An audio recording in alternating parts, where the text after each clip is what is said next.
Bonjour, donc vous vous appelez Nicolas. Vous pouvez vous présenter, nous expliquer ce que vous faites? Bonjour, je suis Nicolas le jardinier. Je suis jardinier donc dans le 8e arrondissement, sur le secteur du Grand Trou. Et là, nous avons fait une mare.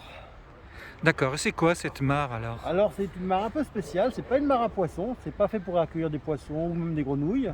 C'est une mare écologique. C'est-à-dire qu'elle est là pour attirer les crapauds, si jamais il y a des crapauds qui puissent s'y reproduire, les insectes, les libellules, pour accueillir tout un tas de larves d'insectes, des libellules entre autres donc.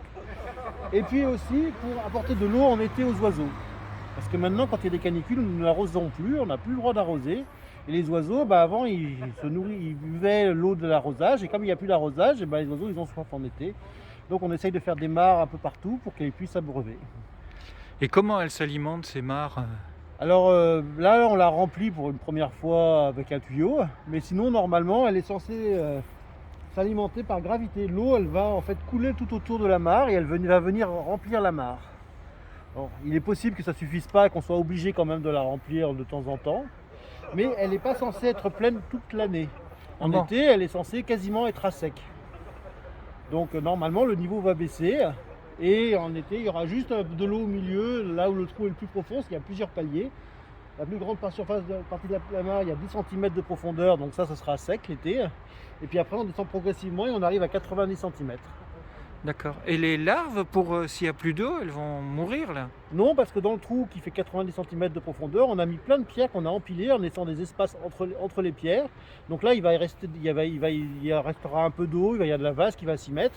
Et les larves vont s'enterrer dans la vase et elles vont pouvoir passer l'été comme ça, protégées. D'accord, Et mais grâce aux pierres, elles ne seront pas mangées par les oiseaux aussi, elles seront sous les pierres. c'est très compliqué. Ça demande une habitude. Vous êtes expert pour faire Oh, ce genre d'équipement? expert, pas spécialement, c'est ma 6e, mais bon, pas vraiment expert non plus.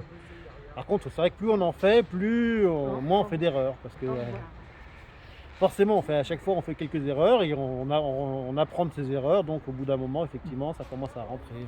Et à la ville de Lyon, donc vous êtes des équipes qui travaillaient sur ces aspects-là? Pas des équipes en particulier. Toutes les équipes, tous les jardiniers de la ville de Lyon peuvent faire ce genre de choses. C'est pas ma spécificité, les mares, pas du tout. Moi, je suis jardinier. D'accord, mais vous avez des formations sur la biodiversité? Oui, pas tous les jardiniers non plus, mais c'est uniquement ceux qui veulent en fait. C'est sur la base du volontariat, mais oui, avant le Covid, moi j'avais une formation quasiment tous les mois.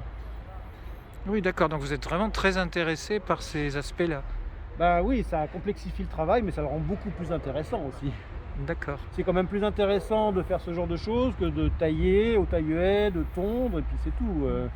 Là, c'est quand même beaucoup plus utile. Plus d'accord. utile et plus intéressant. Et donc vous intervenez spécifiquement dans notre quartier ici? Oui, oui, on a une équipe de 4 actuellement et on travaille spécifiquement sur tout ce qui est de la route de Vienne. La route Du de le Clolaya? Clolaya, rue sur Ville, Clolaya, et puis après jusqu'au 7e, non compris, bien entendu. D'accord, mais merci beaucoup De rien. Nicolas. Bonne journée. Merci.